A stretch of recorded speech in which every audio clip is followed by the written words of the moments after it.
How to customize Siri suggestions in notifications on the iPhone 16 series. First, let's return back to the home screen by swiping up at the bottom of the screen.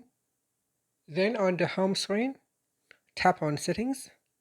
Now in the Settings page, we scroll down and then tap on Notifications.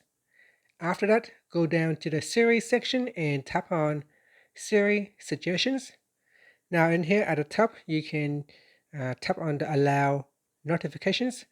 Tap on the toggle button to turn on or switch off Siri Suggestions in Notifications. So if you turn it on, in here below that is a list of apps. You can choose which apps Siri can suggest notifications. So for example, if you want to turn off mail, then you can tap on the toggle button to switch it off.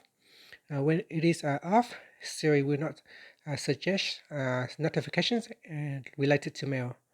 And that's it. You can also tap on the toggle button to turn it back on. And that's it. Finally, you can swipe up to return back to the home screen. Thank you for watching this video. Please like and subscribe to my channel for more videos.